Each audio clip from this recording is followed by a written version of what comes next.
Cuisinons l'histoire. Le podcast qui décortique les mythes de la gastronomie française. Avec Ronan Coquelin-Lyon et Éric Birlouez, ingénieur et sociologue de l'alimentation. Bonjour Éric. Bonjour Ronan. Alors aujourd'hui on vous parle d'un mythe culinaire qui circule depuis des dizaines d'années, notamment à cause de deux personnages. J'ai assommé 4 Romains. Ah bon? Tu viens manger le sanglier avec moi? Encore 2 menhirs à livrer et puis j'arrive. Tu les as reconnus Éric? Bien sûr, Astérix et Obélix. Ils s'apprêtent à aller manger un bon sanglier, c'est le plat préféré de nos deux Gaulois. Chacune de leurs aventures se termine d'ailleurs tout le temps par un grand banquet final où tout le village se réunit autour d'un bon sanglier rôti. Sauf qu'Éric... Il y a peu de chances en fait que ce genre de repas se soit retrouvé dans leurs assiettes. En réalité, les Gaulois ne mangeaient quasiment jamais de sanglier. Les ossements de sanglier qu'on a retrouvés, que les archéologues ont retrouvés dans les poubelles, c'est-à-dire les dépotoirs des anciens villages gaulois, ne représentent que 0,1% du total des os des animaux qui étaient consommés. Ah oui, c'est toute une légende qui s'effondre là. Oui, en fait, les Gaulois chassaient très peu le gros gibier. Ce dernier était perçu comme la propriété de la nature sauvage, des divinités de la forêt. Mais s'ils mangeaient très peu de gros animaux sauvages comme le sanglier, les Gaulois consommaient des animaux d'élevage. Contrairement à cet autre mythe qui affirme que les Gaulois vivaient au fond de forêts impénétrables, les Gaulois avaient au contraire établi de grandes fermes dans lesquelles ils élevaient des porcs, donc des sangliers domestiqués. Et puis aussi bien sûr des bovins, des moutons, des chèvres, et également des chiens qui eux aussi étaient parfois mangés. Alors là sans doute lors de cérémonies religieuses ou de grands banquets. Le premier qui touche à Idéfix se ramasse une baffe. Alors s'ils ne mangeaient pas de sanglier, ils devaient au moins apprécier les volailles. C'est le coq qui est devenu l'emblème de la France. Ça c'est une autre idée fausse, Ronan. Les Gaulois ne vouaient pas un culte particulier au coq.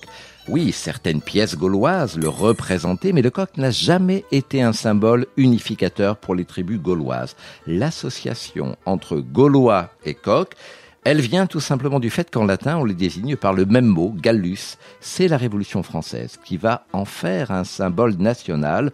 Le coq, c'est le roi de la basse-cour. Il est fier, il est belliqueux. Et lors de la Première Guerre mondiale, il est encore plus mis en avant. On va l'opposer à l'aigle impérial prussien. Il va symboliser, ce coq, la résistance face à l'ennemi, le sentiment patriotique des Français. Tu noteras la qualité des bruitages en arrière-plan. On va revenir aux Gaulois. Que mangeaient-ils d'autre que la viande de leurs animaux d'élevage ? Les Gaulois ont laissé des écrits, mais très peu nombreux. Les druides qui maîtrisaient l'écriture ne souhaitaient pas que le peuple puisse avoir accès à des connaissances qui devaient rester secrètes. La civilisation gauloise était avant tout une civilisation de l'oralité. Et donc, pour répondre à ta question, Ronan, on ne dispose pas de recettes de cuisine. Panoramix ne montrait pas son carnet de recettes. Pas du tout. Comment on a fait pour connaître leur alimentation ? Les archéologues ont procédé à l'analyse chimique des fonds de marmite, tu sais, les fameux chaudrons gaulois, et à l'analyse également des résidus qui avaient imprégné les pots en céramique. Ça leur a permis d'identifier les mélanges d'aliments et le type de graisse utilisée. Alors leur conclusion, c'est que beaucoup de plats gaulois devaient ressembler à nos actuels pot-au-feu. Donc des légumes ou des légumes secs, longuement mijotés avec un peu de viande. Oui, mais sans pommes de terre, qui étaient inconnus à l'époque gauloise. C'était les aliments végétaux qui représentaient, de loin, la plus grande part de la ration alimentaire des gens du peuple. La base de l'alimentation des Gaulois, elle était constituée par des céréales. Les plus importantes étaient le froment, c'est-à-dire le blé tendre, et l'épeautre, qui est un type de blé tendre. Et ces deux céréales, riches en gluten, permettaient de confectionner du pain levé à la mie aérée. Les Gaulois buvaient aussi du lait, mangeaient du fromage, des œufs, des poissons de mer ou d'eau douce. C'étaient aussi de grands amateurs de miel et ils assaisonnaient leurs plats avec des herbes aromatiques locales comme la moutarde, la coriandre ou encore le fenouil dans le bassin méditerranéen. Tout ça arrosé d'une bonne cervoise. Oui, la fameuse bière sans houblon, parce que la vraie bière avec houblon, elle n'apparaîtra qu'au Moyen-Âge. Les Gaulois buvaient aussi de l'hydromel, qui est donc un mélange d'eau et de miel qui a fermenté. Mais les chefs, les riches Gaulois, eux, préféraient le vin. Or, la Gaule ne produisait quasiment pas de vin. Ce sont bien les Romains qui, après la conquête de César, vont introduire la vigne et l'art de faire du vin.